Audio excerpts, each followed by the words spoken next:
सृष्टि सुंदर सरल रहे। एलाइट इवेंट्स के सौजन्य से अरपा रेडियो और साधना फाउंडेशन की प्रस्तुति ओजस्विनी और नव्या महिला सम्मान 2023। चिंता सबकी ठीक है पर थोड़ी परवाह अपनी करो। अनुभव की पोटली के साथ प्रेरणादायी ममतामयी महिलाओं को सम्मान ओजस्विनी सम्मान। समझ प्रेम सम्मान का आपस में अनुबंध रहे। नई रोशनी और नए जमाने की प्रेरणास्पद व्यक्तित्व की धनी युवा महिलाओं का सम्मान नव्या सम्मान। नजर है मेरी सपनों पर, मत उलझाओ झंझटों में। आज है हमारे साथ डॉक्टर भूमिका गिजरे, मनोवैज्ञानिक और काउंसलर के रूप में अपनी सेवाएं दे रही डॉक्टर भूमिका से बातचीत कर रही हैं मातृका। सृष्टि सुंदर सरल रहे, सृष्टि सुंदर सरल रहे।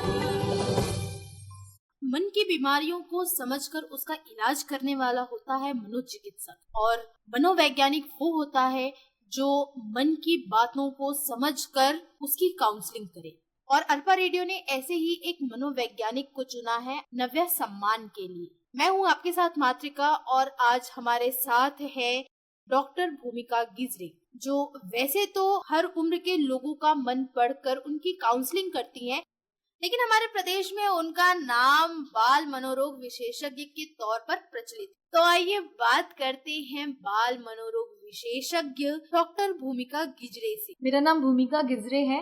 बाय प्रोफेशन मैं साइकोलॉजिस्ट हूँ और सर्टिफाइड करियर काउंसलिंग भी हूँ। तो जो मेंटल हेल्थ इश्यूज होते हैं, बड़े बड़े चैलेंजेस आते हैं लाइफ में, उसको डील करने का मेरा पेशा है। और जो बच्चे कंफ्यूज रहते हैं अपने आगे फ्यूचर को लेकर कि आगे कौन सा स्ट्रीम सेलेक्ट करना है, आगे करियर कौन सा ऑप्ट करना है, तो उसमें भी हम हेल्प करते हैं असेसमेंट करके कि उनके लिए, उनके पर्सनालिटी के लिए, उनके फ्यूचर के लिए राइट चॉइस कौन सी होगी।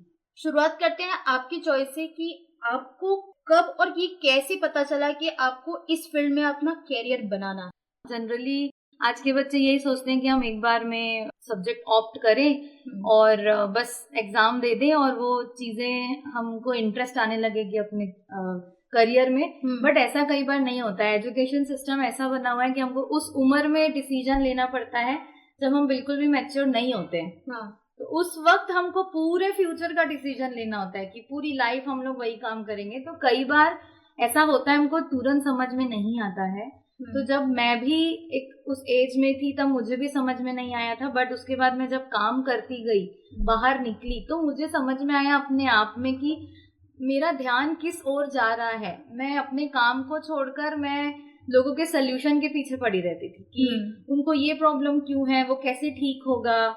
तो फिर ऐसे धीरे धीरे अगर मैंने स्कूल में टीचिंग भी की हुई है, तो मेरा बहुत सारा टाइम बच्चों के प्रॉब्लम्स पे रहता था कि वो क्यों रो रहा है, उसको लिखना क्यों नहीं बन रहा है, वो डरता क्यों है।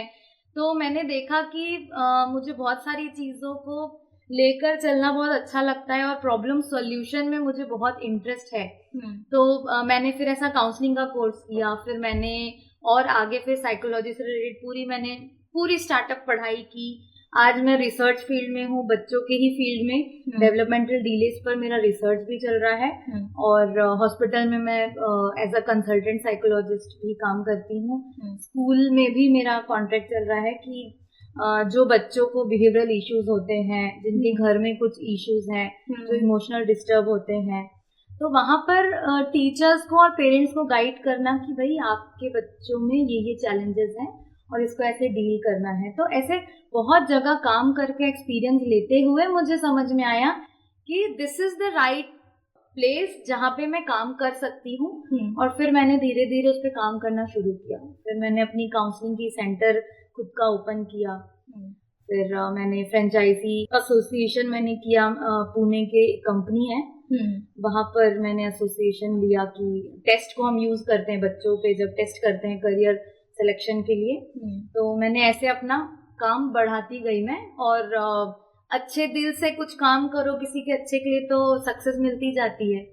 तो बस वही है, नेक काम करते रहना है, हेल्प करते रहना है, तो आगे सब अच्छा होता रहेगा होपफुली। आपकी बातों से ये समझ में आ रहा है कि आप बहुत सारे अलग अलग आयु वर्ग आपके पास आते हैं इलाज के लिए, तो वो आयु वर्ग क्या क्या होते हैं और उनमें किस तरीके की समस्याएं आपको देखने को मिलती है? मानसिक समस्या एक बहुत आम बात है जो कि एक मिथ बन के रह गई है कि ये छुपाने वाली चीज है, या आप साइकोलॉजिस्ट के पास जा रहे हो तो आप पागल हो। ऐसा बिल्कुल नहीं है। मैं इस सोर्स के थ्रू अवेयर करना चाहती हूँ सबको कि ये बिल्कुल भी ऐसी बात नहीं है कि आपको जब बहुत ज्यादा मेंटल इश्यूज है तभी आप काउंसलिंग करने आप जा सकते हैं। जब मैं इस फील्ड में आई तो मैंने देखा कि छोटे बच्चे से लेकर एडल्ट मीन्स रिटायरमेंट के बाद एक जो बुजुर्ग अवस्था होती है तब तक के हर एज ग्रुप में अलग अलग लेवल के प्रॉब्लम्स दिखाई देती है। और चूंकि हम एक लाइफ जी रहे हैं, हम इंसान है, वी आर ह्यूमन बीइंग, तो जैसे हमारा फिजिकल हेल्थ होता है वैसा हमारा मेंटल हेल्थ भी होता है। दोनों आपस में इंटरलिंक्ड है और दोनों ही हमारे एनवायरनमेंट से भी जुड़े हुए हैं। तो कुछ चीजें बायोलॉजिकल होती है, जेनेटिक होती है जब बच्चा पैदा होता है, तो कुछ चीजें वो आनुवंशिक अपने माँ बाप से लेकर आता है, जैसे कि वो कैसा दिखता है, रंग रूप, हाइट, पर्सनालिटी। बट बहुत सारी चीजें होती है जो वो अपने एनवायरनमेंट से ग्रैब करता है जब बच्चा पैदा होने के बाद से डेवलपमेंटल जो पीरियड होता है उसका तब तक। इतनी सारी डेवलपमेंटल जो प्रोसेस हुआ है एक इंसान बनने में कंप्लीट, तो उसमें सिर्फ फिजिकल हेल्थ हो ऐसे कैसा हो सकता है? बहुत सारा प्रोसेस, थॉट हो चाहे शारीरिक हो, सबका कंट्रोल ब्रेन से होता है, और जहां ब्रेन होता है, माइंड होता है, वहां मेंटल हेल्थ आना ही है। तो दिस इज बट ऑब्वियस कि हर एज ग्रुप में अलग अलग तरीके की समस्याएं होती हैं। बात है कि उनको सही समय में समझो, उसका इंटरवेंशन करो, सलाह लो और सही प्रोसेस के साथ आगे बढ़ो, वरना छुपी हुई चीजें बहुत बड़े रूप में आती है और तब हम उसको कुछ कर नहीं पाते हैं, उतना इफेक्टिव ट्रीटमेंट नहीं दे पाते हैं। तो जैसे जो छोटे बच्चे हैं उनकी प्रॉब्लम अगर हम बोलें तो वो सही टाइम पर चल नहीं पाते, बैठ नहीं पाते, बोलना नहीं सीखते, समझना नहीं सीखते। ये सब हो गया डेवलपमेंटल पीरियड का जो प्रॉब्लम आती है जो मेंटली कनेक्टेड है। उसके बाद होती है प्यूबर्टी, जब टाइम आता है, जब एडोलेसेंट होते हैं बच्चे, टीनेज में आते हैं, तब उनको इमोशनल डिस्टर्बेंस होने लगता है।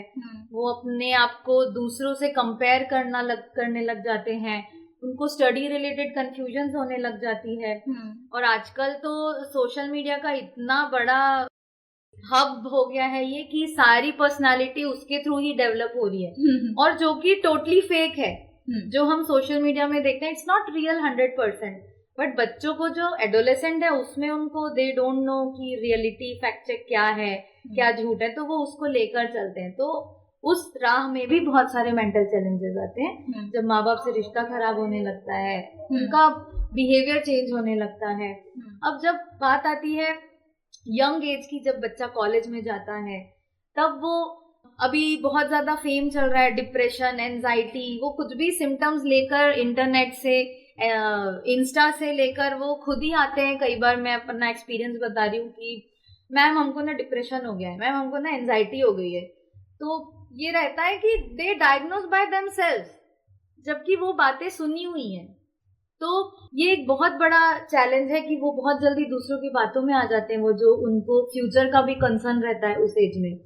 रिलेशनशिप में इंडल्ज हो जाते हैं बिना जाने कि कौन कैसा है, मीन्स जजमेंट इतना अच्छा नहीं हो पाता है उस एज तक के। तो वो भी एक मेंटल हेल्थ में ही आता है कि उसी से उनका स्ट्रेस जनरेट होता है, एंजाइटी बहुत बढ़ जाती है, कुछ बच्चे डिप्रेशन में आ जाते हैं। तो ये चैलेंजेस यंग में आता है। और आफ्टर मैरिज या करियर अचीव करने के बाद में रिलेशनशिप इश्यूज देखे जाते हैं कि कई बार पर्सनालिटी मैच नहीं होती है, कंपैटिबिलिटी नहीं हो पाती है हस्बैंड वाइफ में, या आजकल दोनों वर्किंग होने के कारण जो एनवायरनमेंट है फैमिली का वो कंफर्टेबल फील नहीं करती हैं लड़की या लड़कियां, तो उसके वजह से उनके रिलेशनशिप में थोड़े से प्रॉब्लम्स आ जाती हैं। तो इसके चलते बहुत सारे उनके फिजिकल जो नीड्स होते हैं वो पूरे नहीं होने के कारण उनके रिलेशनशिप ठीक से नहीं चल पाते हैं। और आजकल इतना हलचल मचा हुआ है दुनिया में कि सोशल मीडिया, स्क्रीन टाइम, जो एक शांति होती है ना, मन की शांति, वो किसी के पास है ही नहीं। तो उसके ना रहने के कारण mind wants change change change. तो शादीशुदा लाइफ में अगर ऐसा दिमाग रहेगा कि चेंज चेंज चेंज, तो फिर कहीं ना कहीं कॉन्फ्लिक्ट आना तय है। तो वो भी एक मेंटल हेल्थ की समस्या में आता है, जो कि बहुत आम बात है। तो मैरिज काउंसलिंग भी होती है, कपल काउंसलिंग होती है। फिर जब फीमेल मेल माँ बाप बनते हैं, उनके बाद में भी उस लाइफ में बहुत बड़े चेंजेस आते हैं, एक नया एनवायरनमेंट हो जाता है। उसके बाद में भी फीमेल्स को पोस्टपार्टम डिप्रेशन होता है। प्रेगनेंसी के दौरान में, प्रीनेटल टाइम में भी बहुत सारे मूड स्विंग्स, हार्मोन चेंज होने के कारण भी फीमेल्स को बहुत सारी तकलीफों का, इमोशनल डिस्टर्बेंस का सामना करना पड़ता है, क्योंकि माहौल चेंज हो जाता है। तो उस वक्त भी हम काउंसलिंग करके उनको, उनके माइंड को शांत करने का ट्राई करते हैं और उनको ट्रीटमेंट थेरेपीज बताते हैं विदाउट मेडिकेशन। जो मैं ये क्लियर करना चाहती हूँ, जो मेडिसिन देते हैं और जो मेंटल हेल्थ पे वर्क करते हैं, दैट इज साइकेट्रिस्ट। और हम जो साइकोलॉजिस्ट हैं, हम काउंसलिंग करते हैं, सीबीटी थेरेपी देते हैं। हम बिना मेडिसिन के नेचुरल वे में थेरेपी करते हैं, जिससे कि उनके जो थॉट्स हैं उन पे इम्प्रूवमेंट आ जाए। तो ये सब होता है आफ्टर मैरिज का टाइम होता है। तो फिर उसके बाद में फिर अब जैसे लूप में चलता है, बच्चा जैसी एडोलेसेंट हुआ, बच्चा बड़ा हुआ, माँ बाप के प्रॉब्लम्स अलग वे में बढ़ जाते हैं। तो ये पैरेलली चलता रहता है। जैसे बच्चा बड़ा हो रहा है, बच्चों के नए नए नए नए मेंटल चैलेंजेस आ रहे हैं, वैसे ही माँ बाप भी नए नए नए एक्सपीरियंसेस को अनुभव कर रहे हैं बच्चों के साथ में। तो उसके साथ में पैरेलली उनके भी मेंटल चैलेंजेस नए नए तरीके से दिखने लगते हैं, एज बाय एज। तो एज तो माँ बाप का भी बढ़ रहा है और बच्चों का भी बढ़ रहा है, और उसके साथ साथ जो मानसिक तनाव है और वो भी समस्याएं चेंज भी होती बढ़ जा रही है। तो वो पूरी चलती है एडल्टहुड तक के। मीन्स आफ्टर रिटायरमेंट में भी, अब मैं एग्जांपल दूं कि काउंसलिंग की नीड होती है, माहौल चेंज हो जाता है, लोगों की जो नौकरी करने की आदत होती है, रोज की शेड्यूल, वो स्टॉप होके घर पे रहना है, और उस वक्त बच्चा बिजी हो चुका रहता है। अब उसके पास टाइम नहीं है कि वो बात करे, कहीं ले जाए या ऐसा। तो वो एक अलग चैलेंज हो जाता है। तो मैं वही कह रही हूँ कि बच्चा पैदा होता है और बड़े होते तक लूप में चैलेंजेस आते रहते हैं लाइफ में, और हर पार्ट में काउंसलिंग इज वेरी कॉमन। आप हर मोड पर काउंसलिंग ले सकते हो। इसका ये मतलब नहीं होता कि जब बहुत ही ज्यादा इश्यूज बढ़ जाएं तभी हमको साइकोलॉजिस्ट के पास जाना है, ऐसा नहीं। आप हर एक पड़ाव में आकर सलाह लेकर आप आगे बढ़ सकते हो। It's very common. हमारे आज के समाज में, और ये बहुत पहले से चला आ रहा है, कि मानसिक समस्या यानी पागलपन। तो अगर लोग आपके पास आते हैं तो कैसे डील करते हैं? हाँ, ये जनरली पागल वर्ड एक बहुत अजीब सा देखा जाता है, जबकि इट्स ओके, ये बहुत कॉमन वे में भी हम लोग यूज करते हैं, बहुत नॉर्मल टर्म में। बट जब बात आती है प्रॉब्लम को सॉल्व करने की, तो उनको नहीं जाना होता है। जस्ट मिथ कि कोई हमारे बारे में गलत ना समझ ले।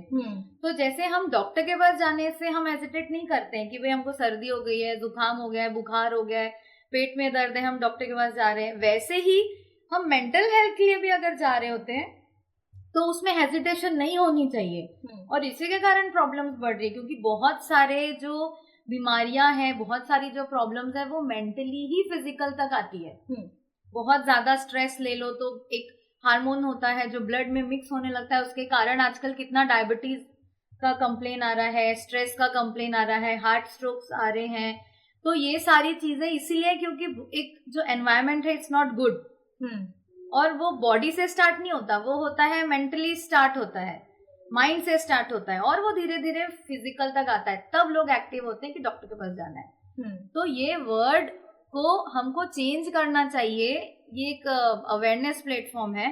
तो मैं सबसे ये गुजारिश करती हूँ कि अगर थोड़ी सी भी प्रॉब्लम हो रही है आपको अपने लाइफ में सेटल डाउन होने में, कुछ कंफ्यूजन है, दिमाग में कुछ कॉन्फ्लिक्ट चल रहा है, तो आप बेझिझक होके काउंसलिंग के लिए आइए। बहुत ओपनली सबको बताइए और अवेयर करिए कि हम काउंसलिंग में गए थे और अब हमको सल्यूशन मिल गया है, हमको राह दिख गई है और हम अब नया डिसीजन लेने जा रहे हैं। इसमें पागल वाली बात आती ही नहीं है। भाई ठीक है, एबनॉर्मल नॉर्मल दो टर्म्स होते हैं। एबनॉर्मल उस लेवल में बोला जाता है जब इंसान अपनी केयर करना छोड़ दे या केयर करने के लायक ना रह जाए, कि उनको ब्रश भी कराना पड़ रहा है, चलना सिखाना पड़ रहा है, कपड़े पे कैसे पहनना है, नहाना कैसा है, खाना कैसा है, ये अगर सारी चीजें नहीं कर पा रहा है इंसान, तब हम एक टर्म देते हैं मेंटली रिटार्डेड या एबनॉर्मलिटी का डायग्नोज होता है, उसके लिए भी एक अलग है। बट वो ऐसा उसको स्टैंप लगा के कोई चिढ़ाना या टीज करना उद्देश्य नहीं होता है। ये कंडीशन है माइंड का कि जब वो अपनी हेल्प कर पा रहा है। सारी चीजें ना ब्रेन से कनेक्टेड है। अगर ब्रेन एक्टिव है, आपका माइंड अच्छा है, आपके अच्छे थॉट्स हैं, आप आपका सारा डिसीजन और अपना सेल्फ हेल्प केयर कर सकते हो। दैट इज नॉर्मल में ही आता है वो। तो उसमें पागल वर्ड की कोई बात ही नहीं है। सब चीज जायज है और सब चीज बहुत इंपॉर्टेंट है लाइफ के लिए। मुझे कब पता चलेगा कि मुझे साइकेट्रिस्ट या साइकोलॉजिस्ट से मिलने की जरूरत है? मुझे अपने अंदर ऐसा क्या बदलाव दिखेगा कि मैं समझूंगी कि हाँ, अब मुझे साइकोलॉजिस्ट के पास जाना चाहिए? ये बहुत बारीक ऑब्जर्वेशन होता है। रोज के दौरान अगर हम कुछ अलग सा फील कर रहे हो कि अभी हमको लग रहा है कि मैं बहुत, सब लोग हैं मेरे पास में लेकिन मैं बहुत अकेली अकेली सी हूँ, या मुझे बहुत ज्यादा कंफ्यूजन हो रहा है थॉट्स में, मैं डिसीजन नहीं ले पा रही हूँ, या कोई बात है जो मेरे दिमाग में पूरे समय तक चल रही है, तो अगर ऐसा कुछ आपके दिल दिमाग में ऐसे कोई थॉट्स आ रहे होते हैं जो आप किसी को बता नहीं पा रहे हो बट आप उससे परेशान हो, तो आपको पहला कदम उठाना चाहिए कि सलाहकार के पास जाकर आप सलाह ले लो।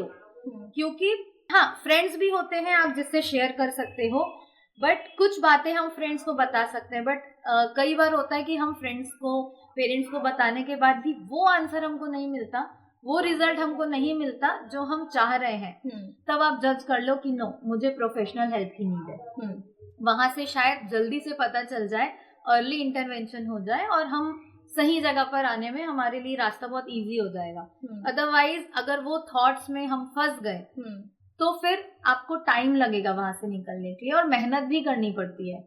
तो इसीलिए अपने ऊपर बारीक ऑब्जर्वेशन रखो, अपने बारे में जानो, पहचानो हम कौन है, हमें क्या पसंद है, हमें क्या नहीं पसंद है। उसके बाद जब आप ये जान जाओगे कि हम क्या है, ये सबसे बड़ा प्रश्न है किसी भी इंसान के लाइफ में कि हम क्या है, हम कौन है। ये जिस दिन आपको क्लियर हो जाएगा ना, आपकी लाइफ सॉर्ट हो जाएगी। बट ये इतना बड़ा सवाल है कि it's not easy to find out, इसके लिए गाइडेंस की नीड होती है। तो जब अपने ऊपर आप ऑब्जर्व करोगे, अपने फीलिंग्स, मूड्स पर आप थोड़ा ऑब्जर्व करिए। जब आपको बहुत गुस्सा आ रहा है या कुछ भी ऐसा हो रहा है जो जिससे आपकी लाइफ डिस्टर्ब हो रही है, तो वो राइट टाइम है आपके पास, आप हेल्प ले सकते हो प्रोफेशनल की। क्या किसी फिजिकल प्रॉब्लम की वजह से मेंटल प्रॉब्लम या मेंटल हेल्थ में कोई बदलाव आता है और उसकी वजह से डिप्रेशन होता है? डेफिनेटली, मैंने जैसा बोला कि माइंड और बॉडी दोनों इंटरलिंक्ड है। और कई बार फिजिकल हेल्थ के वजह से बहुत लंबी अगर कोई डिसीज चल रही है, कोई बीमारी हो गई है जिसके कारण हम नॉर्मल रूटीन में नहीं रह पा रहे हैं, बहुत सारी चीजों से कटे जा रहे हैं, तो एक जगह पर होने के कारण, एक माहौल में कंटिन्यू रहने के कारण, लोगों से कट जाने के कारण भी मेंटल हेल्थ इश्यूज आ जाते हैं। क्योंकि एनवायरनमेंट का बहुत ज्यादा प्रभाव पड़ता है। क्योंकि कुछ टिपिकल टाइप की मेडिसिन चल रही होती है, उसकी वजह से हार्मोनल चेंज हो जाते हैं, कई बार साइड इफेक्ट्स होते हैं, उससे भी मेंटल हेल्थ इम्पैक्ट करता है, माहौल से करता है। आप रोज के रूटीन में नहीं रहते हो, अगर कोई आपको डिसीज हो गया है तो उसके चलते में मेंटल हेल्थ चैलेंजेस देखे जाते हैं। और वाइस वर्सा होता है, मेंटल हेल्थ के कारण भी फिजिकल हेल्थ पे इम्पैक्ट आता है, क्योंकि ब्रेन से ही सारे हार्मोन्स और सारी जो सीरम्स है वो क्रिएट होता है और ब्लड फ्लो के साथ पूरे बॉडी में वो पहुंचता है। उसके कारण भी हमारे फिजिकल हेल्थ बहुत अच्छी होती है, मेंटल हेल्थ अच्छी होती है। तो दोनों ही इंटरडिपेंडेंट है, एक से दूसरे होने की संभावना है, दूसरे से पहला होने का संभावना है। तो बोथ आर इंटरलिंक्ड। दो वर्ड्स हम हमेशा सुनते हैं, एक एंजाइटी और एक डिप्रेशन, या दोनों अलग अलग हैं या इंटरलिंक्ड है? दोनों हैं तो अलग अलग, बट कुछ समय बाद में बहुत सारे केसेस में मैंने देखा है वो इंटरलिंक्ड हो जाता है। क्योंकि पहले आपको होगा एंजाइटी, जैसे छोटी सी अगर स्ट्रेस अगर हम बोले तो हर किसी को, छोटा बच्चा हो या बड़ा हो या बहुत एडल्ट हो, stress is very common. But stress के भी बहुत ज्यादा डिग्री होते हैं, तरीके होते हैं स्ट्रेस के भी। थोड़ा सा स्ट्रेस हो इट्स ओके, बट बहुत ज्यादा हो, हमको फिजिकल टर्म्स में वो दिखने लगे कि हाथ कांप रहा है, पसीना आने लगा है, बहुत होठ हमारे सूख रहे हैं, बेचैनी फील हो रही है, हम बहुत लथार्जिक, मतलब हम बहुत ज्यादा थका हुआ फील कर रहे हैं, दैट कम्स इन एंजाइटी कि हमको अब एंजाइटी हो रही है, थोड़ी बहुत anxiety also it's very common कि भाई कल मेरी एग्जाम है तो मैं थोड़ा फील कर रही हूँ कि क्या होगा, मैं कैसा परफॉर्म करूंगी, दिस इज ओके। उसके कारण तो हमारा परफॉर्मेंस बहुत अच्छा हो जाता है। अगर थोड़ा बहुत भी स्ट्रेस और एंजाइटी ना हो तो लोग ओवर कॉन्फिडेंस में चले जाते हैं। तो थोड़ा इज वेरी गुड, बट हर किसी का जो बड़ा रूप होता है वो हानिकारक होता है। तो एंजाइटी जब बहुत बड़े रूप में आ जाए, जब मैंने बोला ना कि फिजिकल टर्म्स में दिखने लगे कि होठ सूख रहा है और एक्सेट्रा एक्सेट्रा जो मैंने बताया, that is physical cause of anxiety. ठीक है, जो शुरू हुई है माइंड से, थॉट से, बहुत सोचने के कारण, ठीक है, पैटर्न बनने के कारण।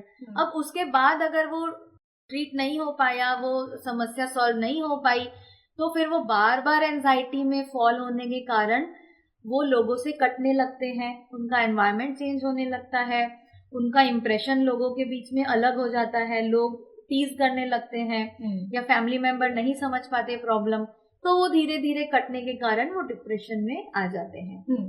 तो एक से दूसरे की इनकमिंग हो जाती है। तो एंजाइटी में भी हमको साइकोलॉजिस्ट से मिलने की जरूरत है। Yes. और डिप्रेशन में भी। यस, डेफिनेटली, क्योंकि वहां भी आपको कैसे अपने सोच को चेंज करना है ये आपको काउंसलर गाइड करेंगे, साइकोलॉजिस्ट हेल्प करेंगे, और एंजाइटी में भी आपके थॉट प्रोसेस को चेंज करने में वो ही हेल्प करेंगे। तो इस दौरान जब आप लोगों से मिलती हैं और लोगों की मानसिक समस्याओं का इलाज करती हैं, तब आपको बहुत सारे चैलेंजेस आते हैं, क्या क्या होते हैं? जैसे कि मैंने बोला, हर एज ग्रुप में अलग अलग केसेस हम देखते हैं, तो अलग अलग केसेस के साथ एज ग्रुप भी अलग अलग होते हैं। सपोज बच्चे आ रहे हैं तो वो टोटली डिपेंडेंट है अपने माता पिता पर, तो अब उनका जो भी ट्रीटमेंट है वो टोटली डिपेंड है माँ बाप पर, कि हम जो बोल रहे हैं वो माँ बाप करे तो ओके, नहीं करे तो ट्रीटमेंट नहीं हो पाएगा ऑब्वियसली, क्योंकि बच्चा अपना खुद का माहौल चेंज नहीं कर सकता। तो वहां पे एक चैलेंज आता है कि माँ बाप का रूटीन फिक्स होता है, उनको टाइम नहीं होता जो हम कह रहे हैं वो एज इट इज करने के लिए, ठीक है, तो ये इश्यू हो जाती है। और उससे अगर हम आगे स्टेज में जाए एडोलेसेंट में, तो वो एक्सेप्ट पे नहीं रहते हैं कि हमको तो काउंसलिंग ही नहीं करानी है क्योंकि हमको कोई प्रॉब्लम ही नहीं है, बट पेरेंट्स जज करते हैं तो उनको पता होता है कि प्रॉब्लम है। तो यहाँ पे कॉन्फ्लिक्ट देखा जाता है कि एक्सेप्टेंस ही नहीं रहता है।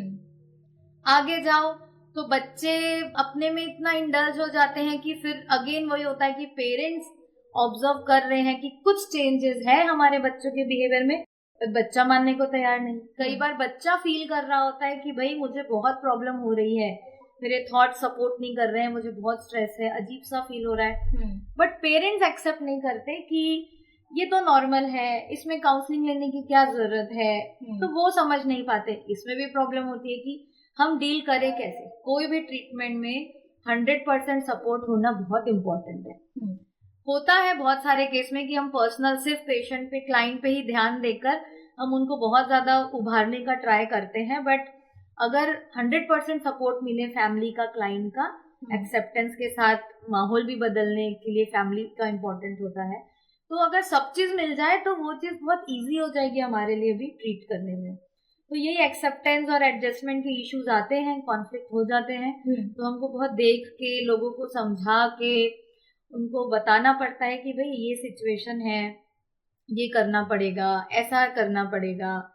तो एक दूसरे को समझाने में भी हमारा बहुत एफर्ट लगता है, उनको एक्सेप्ट करवाने में कि ये कंडीशन है। तो अगर ये सब बहुत इजीली एक्सेप्टेबल बन जाए हमारे समाज में, तो किसी की भी लाइफ बहुत ज्यादा प्रॉब्लम में नहीं आएगी। यही कारण है कि इतना सुसाइडल रेट बढ़ गया है, इतना एडिक्शन बढ़ गया है, क्योंकि किसी को कोई समझने कोई तैयार नहीं है घर पे।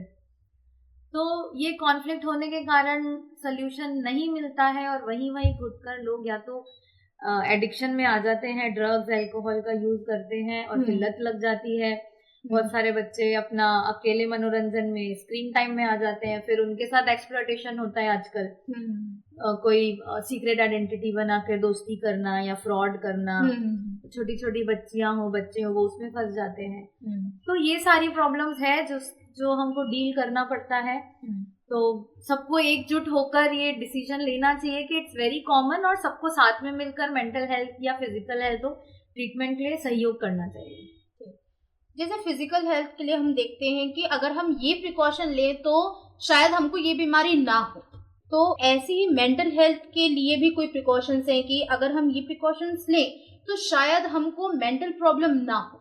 मेंटल प्रॉब्लम ना हो मीन्स मैंने बोला कि इट इज वेरी कॉमन, और एज जैसे जैसे बढ़ती है, हालात बढ़ते हैं, हार्मोन चेंजेस होते हैं, तो इट वेरी ऑब्वियस कि थोड़ा हमारे सोचने का तरीका भी बदलता है। जहां एक बदलाव आता है थोड़ा सा चेंज आपको फील होगा, हम उसको चेंज नहीं कर सकते क्योंकि एक लाइफ कंटिन्यू प्रोसेस है, इट्स लाइफ स्पैन। तो हाँ, हम बहुत ज्यादा प्रॉब्लम में नहीं आ सकते। इसका एक ये सीधा सा सोल्यूशन है कि बहुत ज्यादा ओवर थिंकिंग ना करें। आप क्या चाहते हो, आप क्या अचीव करना चाहते हो, अभी आपकी क्या इच्छा है, उसको जरा ध्यान से आप ऑब्जर्व करिए। क्या वो पॉसिबल है या क्या वो इम्पॉसिबल है, हम जो चाहते हैं। अगर वो इम्पॉसिबल है तो फिर तो छोड़ ही दो, और अगर पॉसिबल है तो ये देखो कि अभी राइट टाइम में पॉसिबल है या इन फ्यूचर वो चीजें हो सकती है। और अगर राइट टाइम में अभी पॉसिबल है तो then go for it, plan करो आप लोग स्टेप बाय स्टेप। और अगर इन फ्यूचर पॉसिबल है बट आपकी इच्छा है तो फिर आप थोड़ा उसके लिए शांत हो जाओ, अपने थिंकिंग को पॉज दो। इससे आपको मेंटल हेल्थ इश्यू में बहुत फायदा होगा। आप कभी भी इतना ज्यादा कॉम्प्लेक्स में नहीं जाएंगे। तो अपने थोड़े से थॉट्स को आपको संभाल कर रखना है कि हम क्या सोच रहे हैं, is it better, is it right और रॉन्ग। ये थोड़ा सा अपने में ही अगर सेल्फ एनालिसिस लोग करते रहें तो कभी उतने डीप में आप फंसेंगे ही नहीं।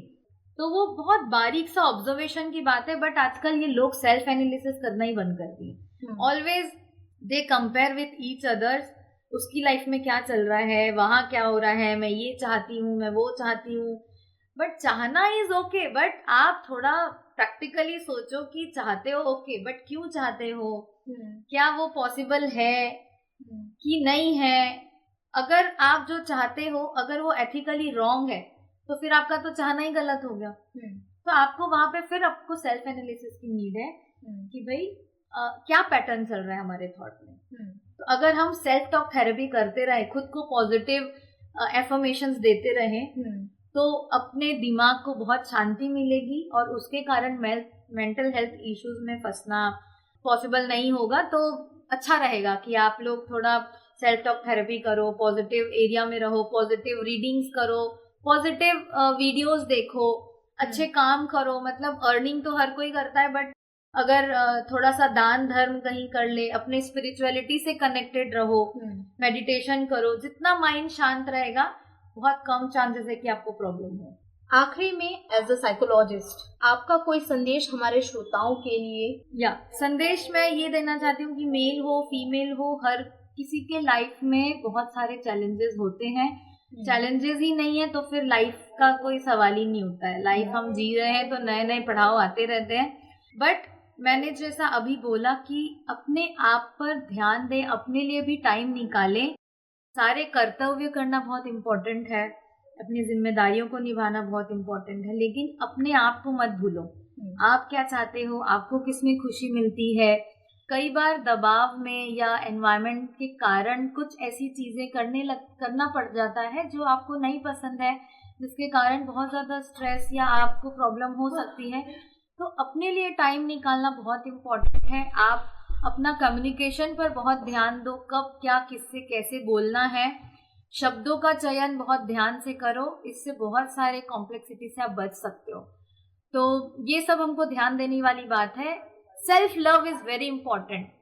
So guys, love your self very much, stay happy, दूसरों को भी खुश रखो, खुद भी खुश रहो, और अपना सेल्फ एनालिसिस इवैल्यूएशन जरूर करते रहो, और टाइम टू टाइम काउंसलिंग जरूर लेते रहो। इससे आपको आगे आने वाले फ्यूचर में कोई भी प्रॉब्लम नहीं होगी। आपका बहुत बहुत धन्यवाद कि इतनी कॉम्प्लेक्स प्रॉब्लम है और उसको बहुत अच्छे तरीके से बहुत कम समय में समझाने के लिए बहुत बहुत धन्यवाद। Thank you. औरत होना ही काफी है एक मंच में आने को, तोड़े रूढ़ की साजिशें जो रची हमें लड़वाने को, संग शर्म के बुद्धि साहस भी हिस्से श्रृंगार के, असर हमारे मुखर मौन में भर जाए हुंकार के, भर जाए हुंकार के। आप सुन रहे हैं बिलासपुर छत्तीसगढ़ का अरपा कम्युनिटी रेडियो 90.8 मेगाहर्ट्ज पर। सृष्टि सुंदर